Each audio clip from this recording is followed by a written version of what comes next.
What is happening, guys? Welcome back to the Let's Go Win podcast, where we are here to help you win from within. And we have been doing themes with these shows. And the theme we picked with this particular show is victim versus victor.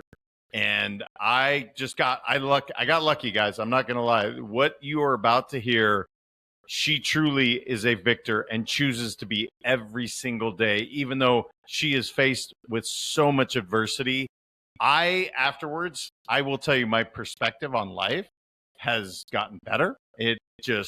She is incredible. And without further ado, I'm just going to bring her on because you're going to love her energy, her story, absolutely remarkable. Athena Brownson is a realtor, developer, and entrepreneur in Denver, Colorado, who thrives in a competitive environment from her training as a professional freestyle skier for over 10 years. Right after finding her stride in real estate, she was diagnosed with Lyme disease, which quickly turned her life upside down as she learned how to manage this debilitating illness. Her story has been one of thriving through adversity and helping others to do the same. Well, Athena, it's so good to have you on. And I don't even have to say it because people can feel, if you're seeing this smile this young lady brings into this camera, it's changing. It literally lights up the room. So I would say how you doing, but I already know you're doing awesome.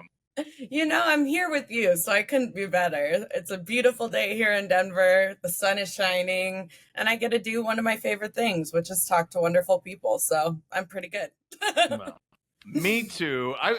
It's interesting when we do these things, you can't really feel the energy, but you can with you. And I mean that in the best way. You have an incredible energy. So that is the greatest compliment. Thank you so much. And honestly, mutual, because I immediately felt so good having conversation with you. I was like, I could talk to this guy all day. So I think we're going to have some fun. I do too. And so I told you off air, one of the things that we're doing is really theming these. And I loved reading, and this will resonate with being a victor versus a victim. And I think your story, as we dive into it, you had many opportunities to choose to be a victim. And we all do on a daily basis. But it feels like you just always make this decision. Like, I'm going to choose to win. I'm going to choose to be a victor, even though it's so much easier to be a victim and have people look at me and be like, you know what, Athena, you've had a tough go. Yeah. So that's going to be the theme of things. And I guess I'll start with, gosh, you've accomplished some pretty amazing things in your young life, professional skiing, crushing in real estate, but you've had some trials and tribulations along the way. So maybe give the audience a little snippet of what that looked like. Yeah, absolutely. And thank you for the lovely intro. I love the fact that you're doing themes and the idea of being a victim versus being a victor. I wish I could say it's something that, I came out of the womb exuding, but unfortunately it did take trials and tribulations. And there were periods where I was falling on my face and feeling like, woe is me. But when you look back in life, you realize that it is the most challenging moments in your life that are actually creating the person that you're meant to be. And that's truly what I've learned. And from a very young age, so I grew up in Breckenridge, Colorado. It's a little mountain community. My dad was a professional skier. So I was raised, skiing before pretty much as I could walk. I think I was 2 or 3 years old when I strapped skis on, and I became absolutely addicted. It was my sole purpose. It was my life. I was quickly surrounded by some of the most elite level coaches in the world.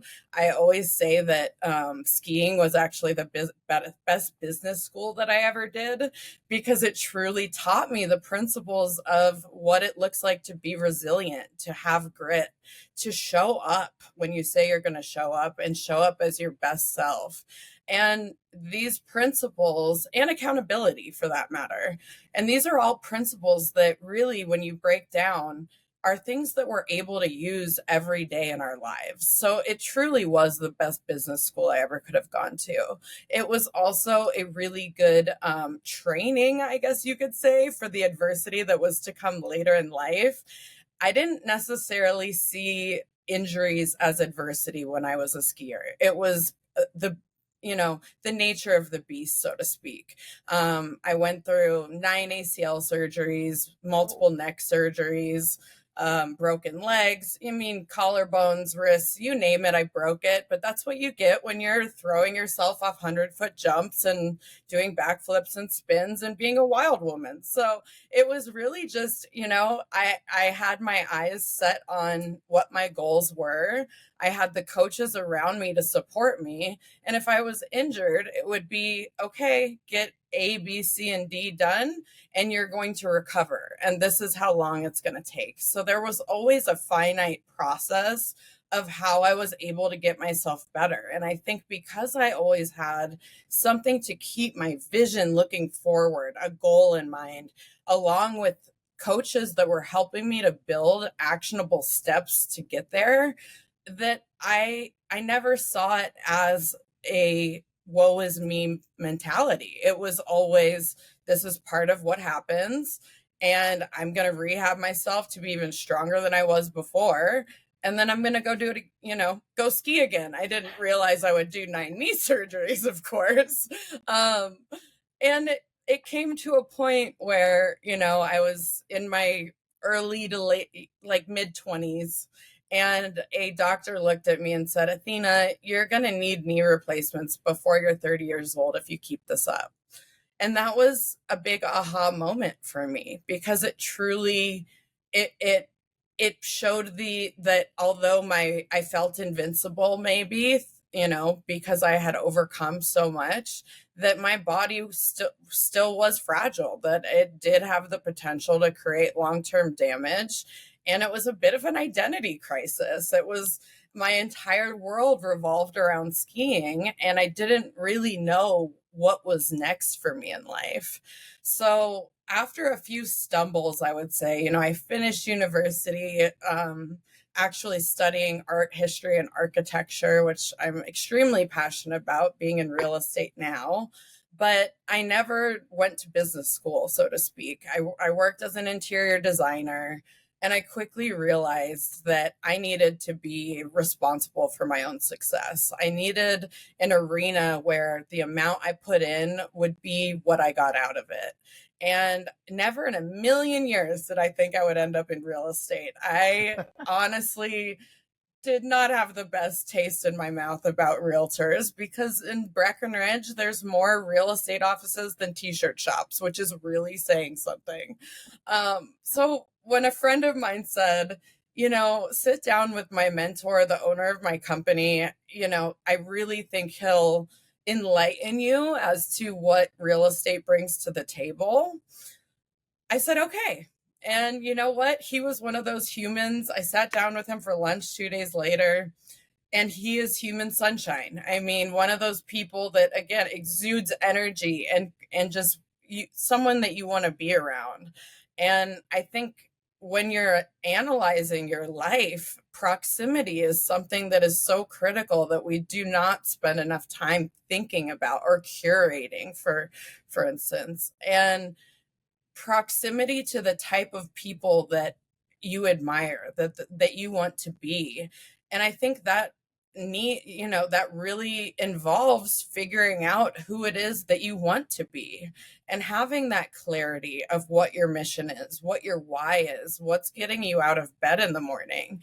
Because when you have clarity around these things, it makes it so that when hard decisions come up, or when difficult diagnoses like myself, which we'll get into, come up, you are firmly rooted in who you are, where you want to go, and you've got your eyes again looking ahead.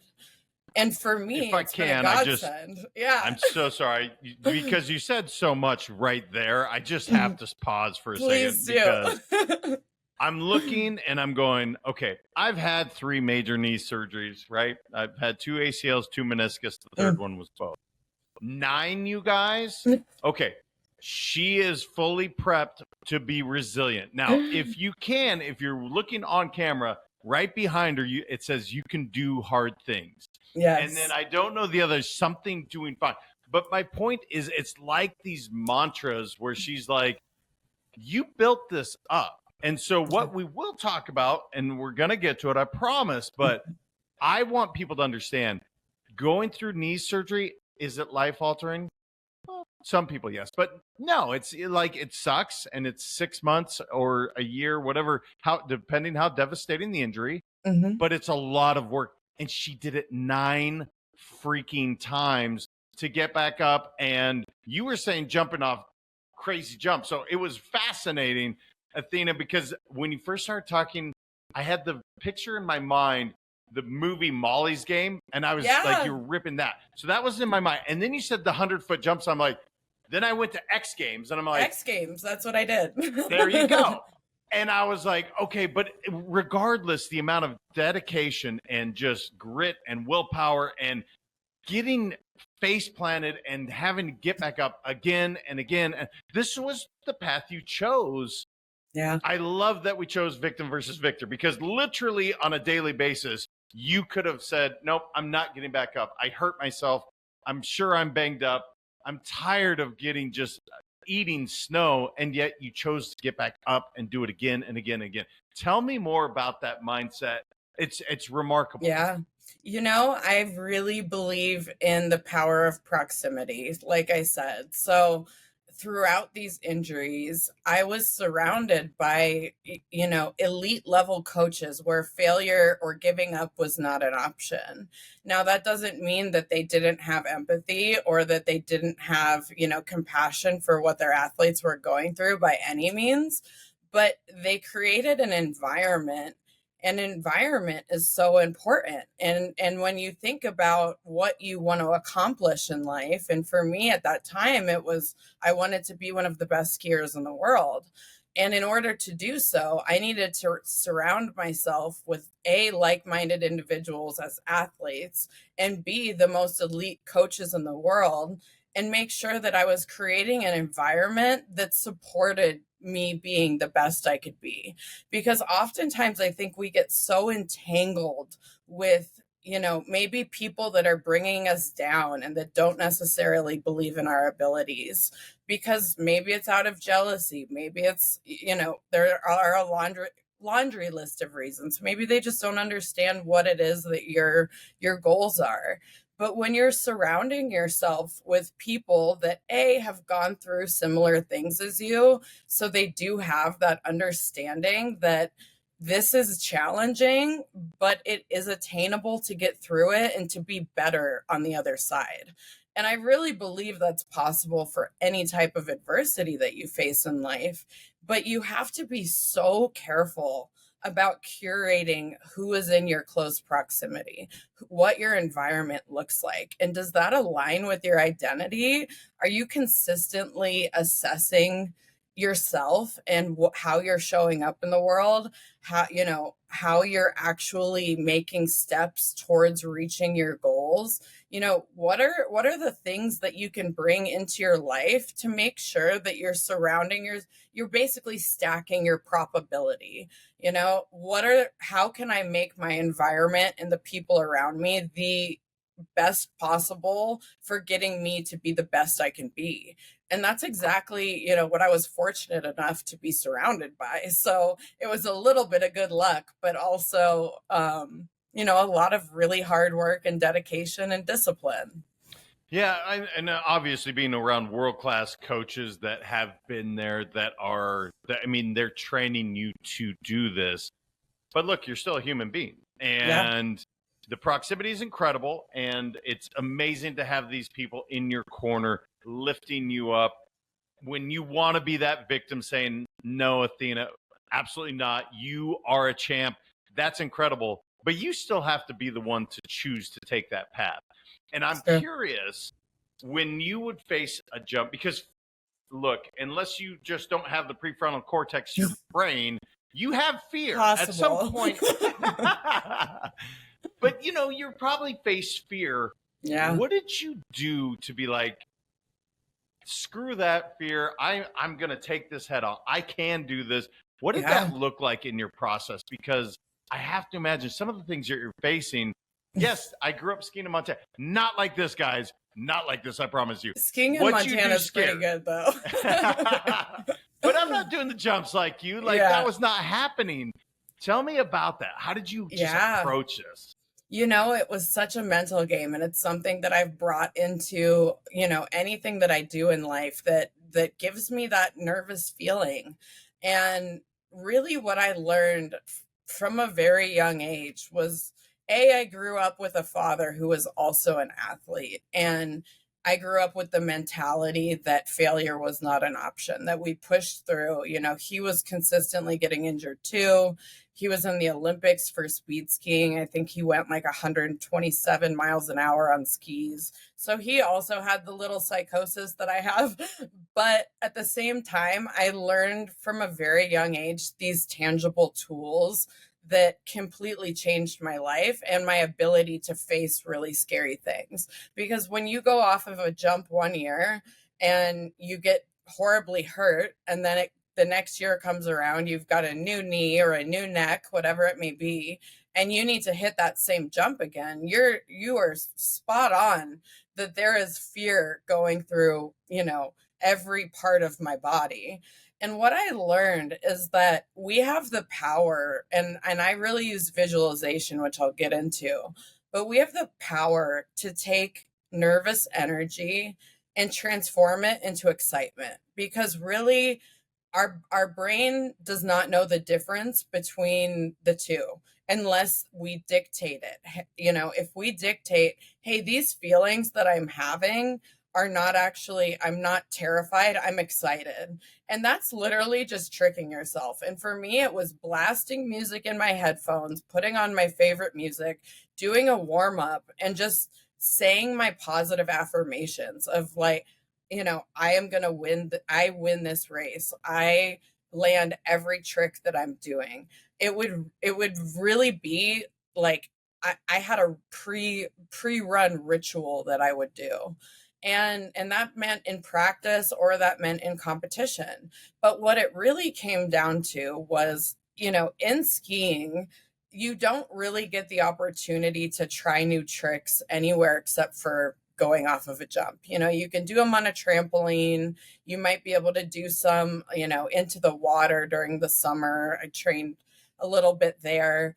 But if you wanted to try something, I learned a technique from my coaches that I would memorize whatever course it was that I was about to, you know, compete or just practice on.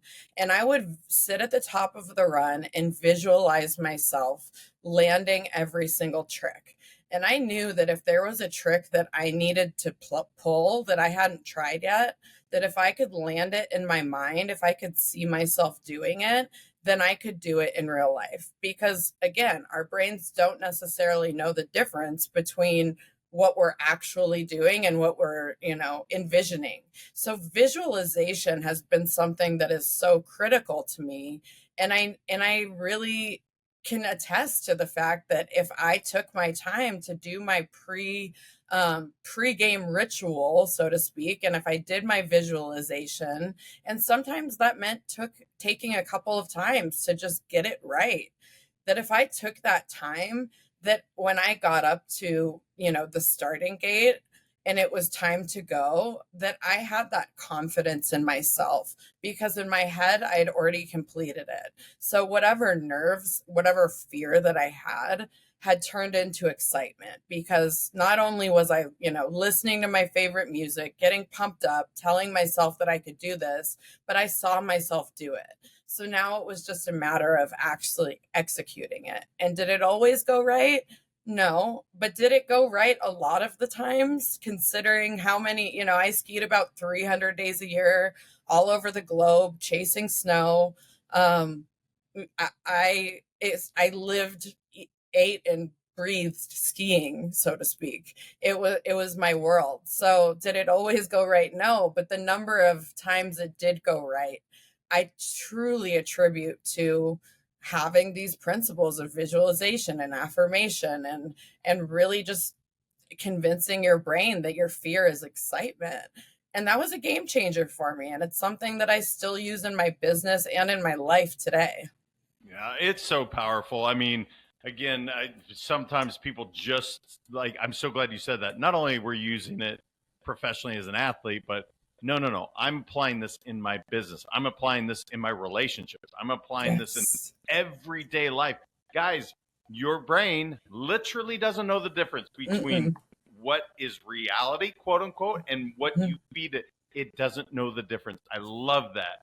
So, okay, 20 mid 20s, I think you said, and Mhm. man, we've just, the body has been beaten up pretty good. It's time to maybe do something else, which that's a huge identity shift. I know that had to be a lot to do there, but then you choose this real estate path, and which sounds cool, but then you got literally, I don't even know how to say this the right way, but you got something that it's just, I don't know a tremendous amount about it, but I know Yeah. it's a challenge. Can you tell us more about how that looked? Because it wasn't like seamless transition. I'm going from professional athlete, professional, now real estate person. You got thrown a serious thing that could have thrown anybody for a loop. And yet here you are telling this amazing story. What happened? Yeah. So I always look at, I was such a planner. I had my life kind of, I had a vision of what my life would look like. And I think whenever we do that, the universe or God kind of laughs because that's usually not how it works out. And that's the case. I finally got my stride in real estate. I had mentored under the owner of that company who I called Human Sunshine, and kind of created, an incredible group around me. And I had really just started to feel like I was at the top of my game in real estate. And I needed to have one little neck surgery to clean things up. I was still having a lot of pain in one of my discs that had a small tear in it. So it was just a minor operation. But when I was recovering, it became very apparent that as a young adult, I shouldn't be going through the symptoms that I was. And that meant, all of a sudden I was experiencing horrific GI infections like E. coli out of nowhere. I was getting really horrific chronic fatigue. I started getting really bad joint pain everywhere but my neck. So it was becoming clear that something was underlying that had nothing to do with the neck surgery. And what I learned, I'm extremely fortunate and extremely grateful because I had my neurosurgeon actually looked at me and said, Athena, I think we should test you for Lyme disease. And I looked at him like he was crazy. I have barely heard of Lyme disease. I've never seen a tick. I've never been bit by a tick. I was like, there's absolutely no way. Well, I listened to him because generally Lyme, when your immune system is weakened by something, AKA neck surgery, it has the opportunity, chronic Lyme to then take over your body. And it's a very unique disease, but because it attacks everyone differently. Whatever your genetic weaknesses are, it attacks your genetic weaknesses. The shape of the cell is a screw that screws itself into all of your own screws, including it passes through the blood-brain barrier, so it infects the brain. And it shows up for everyone very differently. And oftentimes it's misdiagnosed. It can look like rheumatoid arthritis. It can look like psychiatric issues, Bell's palsy, the list goes on. And I was so fortunate because my neurosurgeon did give me that test. And it's because he had had Lyme disease years ago. And when I got my test results back, I mean, I still remember the disbelief that I got, because sure enough, I had like 7 out of 10 strands of Lyme disease plus 2 co-infections that were equally as crippling. And I did not realize that this diagnosis was going to be something that completely flipped my world upside down. And when I say flipped my world upside down, I was still in peak physical condition before I went into neck surgery. I was still, I was training like an athlete, running 30 miles a week, hitting weights 4 days a week, eating extremely clean. Like my body was a well-oiled machine based on athletics. And I kept seeking, okay, I have Lyme disease. What is the A, B, C, and D that's going to get me better? Like, what is the answer? And when I realized that there was not an answer because everyone is different, and Lyme's not actually curable to this point, it's something you can get into remission. But within about a month, maybe two after being diagnosed, I was so incapacitated by pain. And I have a very high pain tolerance, as you can imagine, having so many surgeries. And I have never, I have not felt okay waking up in over 9 years now. That's when I got diagnosed. And the pain became so severe that I was not able to live my normal life. So when I was right at the peak of getting my stride in real estate, I was suddenly, being told by so many people, you should go on disability, just go on bed rest. But for me, I knew that that was a death sentence. I knew that if I didn't have something that was going to keep me motivated, keep me getting out of bed, a why, a reason to get out of bed and help people with one of the biggest transactions they're ever going to make in their lives, that I personally was going to just decline in health because my brain needs to be engaged in something that's actually what I'm passionate about. But it quickly got to a point where, I had such horrific neuropathy in my hands and arms that it basically felt like they were in a fire 24 hours a day. I was unable to use my hands, trying to send text messages or use my computer. I mean, I remember writing $1 million contracts with like lead gloves on because I couldn't handle the radiation coming off my computer. It would give me electrical burns all the way up my arms. It's a very rare electromagnetic frequency sensitivity, it's called, but it's just one example of the things that Lyme disease can throw at you. And, talking about victim versus victor, this was an experience in my life where I did go through a period of time where I was very angry and I was very, I had this body that had overcome so much in the past, yet all of a sudden it felt like it was failing me. It felt almost like a betrayal of I've taken good care of you, I've gotten through so much. Why is this happening? But the reality is, it took me years to come to the fact that what I was learning through my illness were skills and characteristics of self that I never in a million years would have learned or gained had I not been going through something so difficult. And when I learned that about myself and when I started to really dig into that, that's when the shift from victim to victor really took hold. Well, again, when you talk, there's a lot to cover. Let's just take the 9 years, you guys. You said 9 years every day. I wake up and I'm in severe pain. I am literally, and everybody would understand, like, you know what, Athena, stay in bed. We get it. And that's the whole being a victim, where everyone would understand and be not only okay with it, they would give you sympathy and they would empathize. And yet you choose on a daily to say, I don't know a better term, fuck that.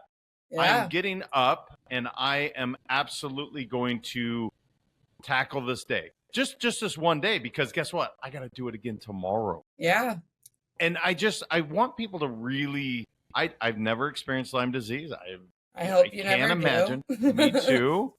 And yet I just am imagining somebody with the pain threshold that you have saying, I literally have not woken up in 9 years and felt great.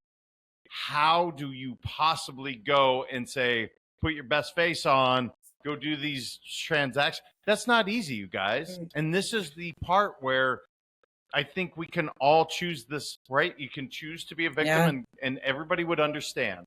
Hmm. But yet that is not going to serve what, as you said, it would have been a death sentence. It would have Yeah. killed you mentally, physically, because you need that. But my God, that is not an easy task to get up and say, I'm going to face it today and I'm going to do my best. Yeah. Tell me more. Just tell me what that looks like on a daily, because I want people to understand. You said affirmations, you said visualization. Hmm. I imagine you have a hell of a routine to make sure that you show up with this beautiful smile that you have. You're so right.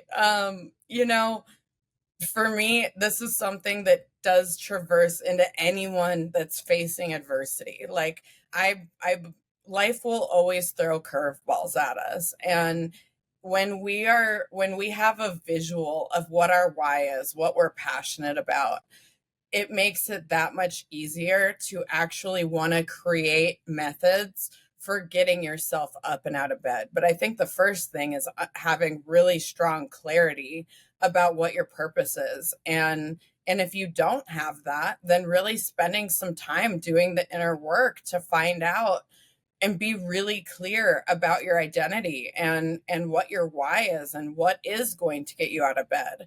And from there, just like if I was setting goals, I go backwards and I build action steps. Okay, if I wake up in the morning, I know that I have chronic fatigue syndrome. I'm not going to want to get out of bed. So I know that if I blast my favorite music, that after a song or two, I'm going to be hyped up and I'm going to have the energy to get out of my bed. And then I know that if I put my favorite podcast on or one of my favorite podcasts on while I get ready, that it's going to help me put my game face on. And I will literally sit at my kitchen counter putting my makeup on, and I call it war paint because it's like at this time I'm doing my affirmations of reminding myself who I am and that I am able to accomplish, anything that I set my mind to. And that's why I call it putting on my war paint, because it really is it's almost a ritual of I can do this and I am strong and this is going to be my identity. I'm not going to let sickness be my identity. I still want Athena to be my identity, but I need my toolkit in order to do that. Then it goes into my morning affirmations. I'm huge on making myself a cup of coffee, having some celery juice, writing out what my goals are for in the present tense, writing out my affirmations, maybe dumping like a couple things that have been plaguing my mind just to get them out. And then I go and I create my action plan for the day. And sometimes I'll do this the night before, but I honestly really like to do it in the morning because there are different levels of what I'm able to do from a day-to-day basis. Some days I do have to listen to my body and take it a lot easier and maybe work from home. Other days have a little bit more energy and I'm able to attend a bunch of meetings or showings. So every day looks a little bit different. But then I really like to sit down, write out my schedule, and figure out how I'm going to put my actionable steps towards my goals within my calendar and stick to that, because it gives me, I always say that, look, I could either be sitting at home feeling really bad and not getting anything accomplished, or I can keep myself busy doing what I love to do. And if I have a game plan for what that looks like, it doesn't leave me as much time to sit and think about whatever, how badly I'm feeling or to feel bad for myself. If I create very disciplined systems and structures for what my days are going to look like, then I know that I'm going to be able to go from one thing to the next thing because I'm not going to be sitting just thinking about my pain. And then finally, it comes down to, again, proximity. I've curated over the years the most amazing team around me that's constantly believing in me, and they have my back when I'm not able to show up. I mean, I still do 4 plasma transfusions every month, and that means that for 4 days I'm probably not going to be out showing homes because I'm getting all the blood in my body removed so that I can get synthetic or filtered plasma put back into my body.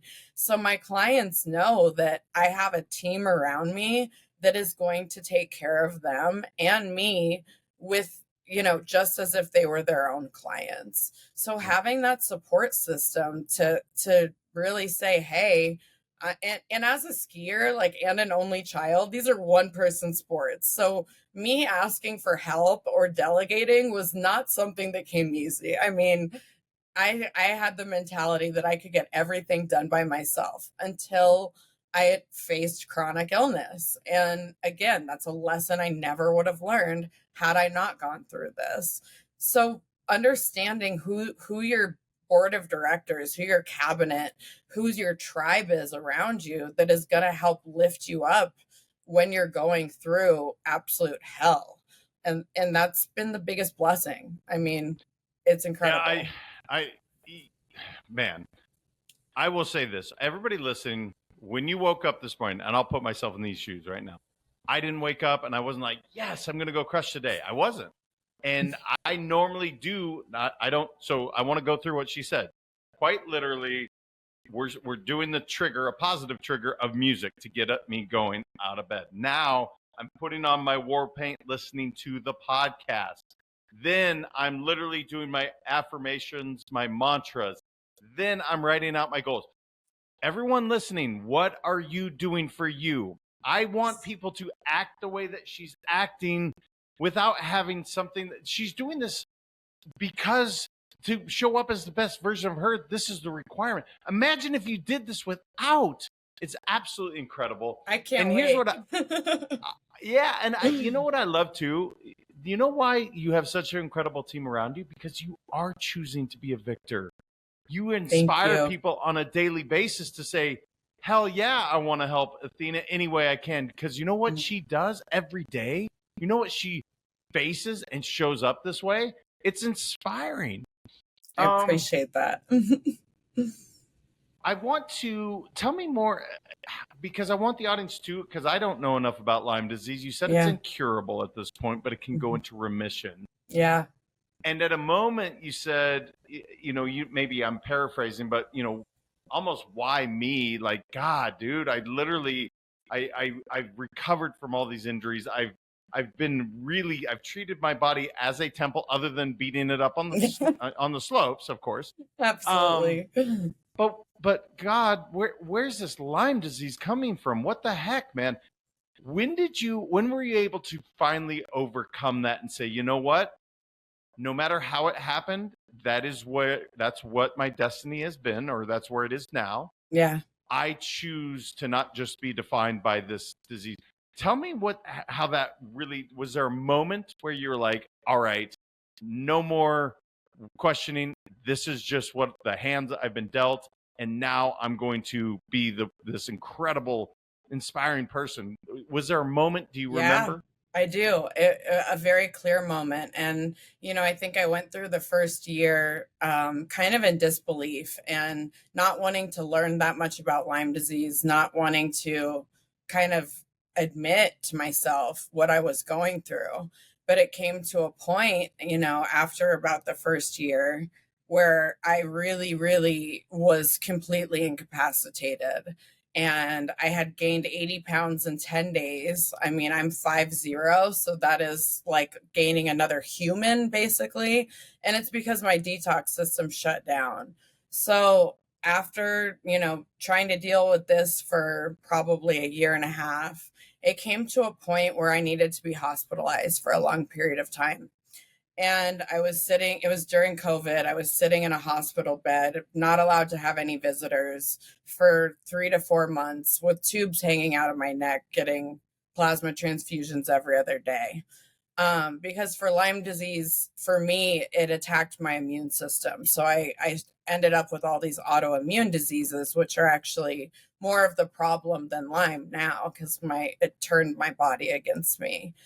And what I realized while I was in the hospital was that my entire life I had almost FOMO. I had fear of missing out. I wanted to have as many friends as possible or acquaintances. I didn't want to say no to anything. I was stacking my schedule like crazy. Obviously, it declined a little bit as I got sicker, but I was still pushing myself to do things and people please in a way that wasn't serving me.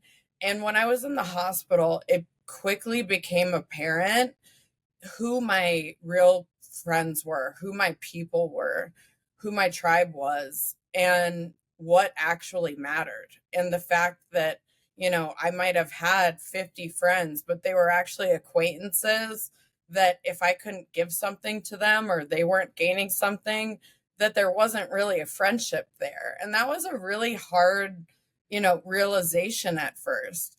But then it also showed me so definitively who my people were and why they loved me for me. So it was a process of learning to re-love myself because I had become very angry about what was going on in my body and that I had gained all this weight and now I was in the hospital. And, you know, I felt this toxic energy within me that wasn't me. And I realized, during this time in the hospital, how lucky I was to have the right healthcare providers that were actually there to help me.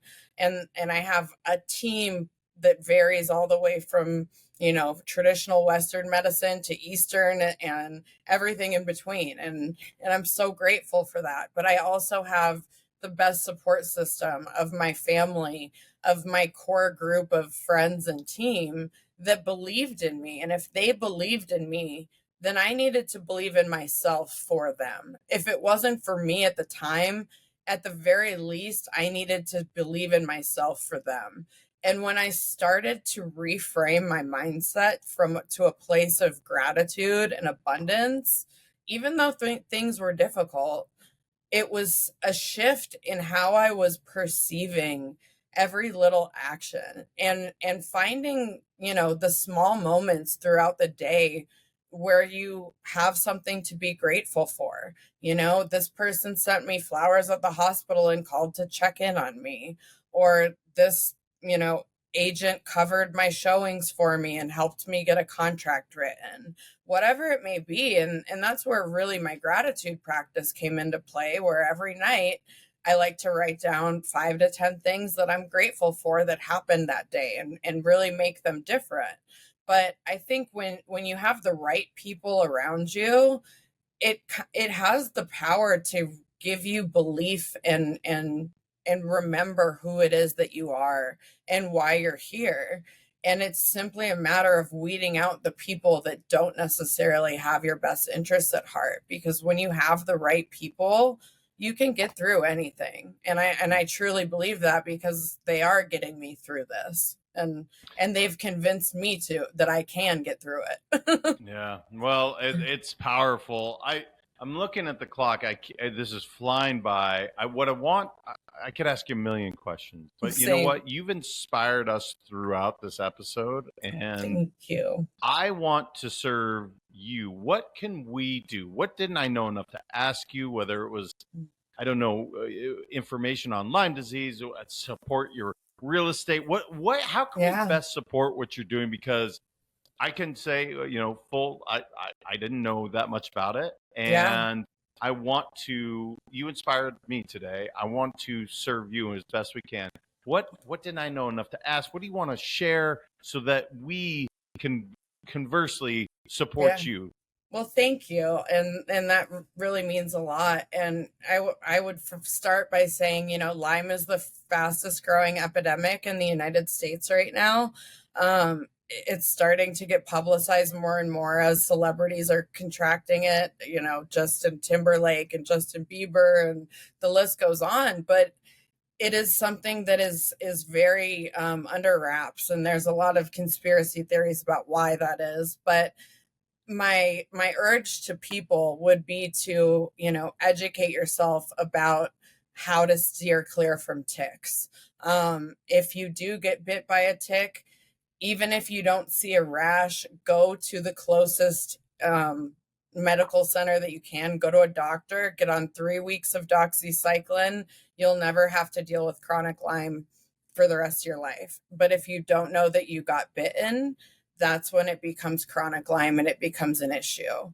Now, I'm always looking for amazing resources for, different doctors or modalities, but I've also collected a lot of incredible resources. So if anyone out there is struggling with Lyme and needs help, finding which direction to go, please don't hesitate to reach out. We'll leave my info shortly. But the main thing is really just spreading awareness. And if you have the ability to contribute to a Lyme nonprofit, that's amazing. The International Board of Lyme Disease, it's called ILADS. That's an incredible organization to donate to. They do some of the best research in the world. And if you're looking for other avenues, again, just contact me. Of course, if you're looking for real estate in the Denver metro area, that's what keeps me going. That's what I love to do. It's my passion. It's my why. So I would love nothing more than to be able to assist with that journey. And, I'm an open book. So please don't hesitate to reach out, and anything that I can do, I'm here. Wow. Well, I don't know if you have a book in already working on, but I hope Slowly. we need to share this. Yes. Please. Where can people connect with you, whether it's to support you in real estate, to learn more about some of the resources, maybe to connect you with other people that do know resources? I think that's the beauty of this network of podcasting. So where can we connect with you, Athena? Yeah, so I'm going to send you to my website because it has all my socials on it. It's got my phone number, my email. So please don't hesitate to reach out in any form. And it's going to be just my first and last name, Athena Brownson, realtor.com. Should I spell that out? No, you're good. Okay. We will put it in the show notes, so we'll make sure to connect. But literally, again, I didn't know the entire story. I still don't, but I know a lot more now. To be continued. To be continued. And I mean this sincerely. When we hopped on, I was like, God, she's just got this dynamic, magnetic personality. And yet now you realize this is like it. You wake up and you put a lot of effort to do that. And yet, how many of us lose that perspective? I absolutely love it. I'm so grateful that you were on the show. So thank you. I'm so grateful to be here, and you've just been a pleasure to speak with. And I hope that it can give any of your listeners a little bit of pep in their step. Oh, there's no question about it. Good. Well, thank you. Well, I told you, I mean, I'm going through what she does every single morning. That was one of the things that I think about, how lucky and blessed we are to wake up and not be in pain. And yet she wakes up every single day and she turns on the music that really gets her pumped up. She said 1 or 2 songs. Then she goes right into playing podcasts as she's doing her makeup / the war paint so she can face the day, into her visualization, into her mantras, into writing down her goals for the day. Think of all that she does to show up as the absolute best version of herself. And we got to see it. She's got this great smile, incredible attitude, even though on a daily basis, she's in incredible pain. The grit and resilience that she learned, I guess, being a professional athlete, and just to share that with us, you guys, we all can do just a bit better. We all can strive to do what Athena does, to really show up as the best version of ourselves. I'm so grateful to have her on as guest, and I'm truly honored to have her in my circle of influence now. Please share this. 1, to inspire people. That is going to inspire people to show up as the best version of them. And 2, I didn't know Lyme disease was spreading as fast as it was. We need to get awareness out there, because I don't want, if anybody is bitten by it, we want them to be treated as soon as possible. We don't want people to be afflicted. So I ask you almost every episode, I'm begging you, I'm imploring you, please share this episode with people that you know, love, and care about. It's so much bigger than just growing the show. That is all about helping battle a disease. So I appreciate you guys. I hope you feel as blessed as I do after that episode. And until the next time, remember your mindset matters. We'll talk soon.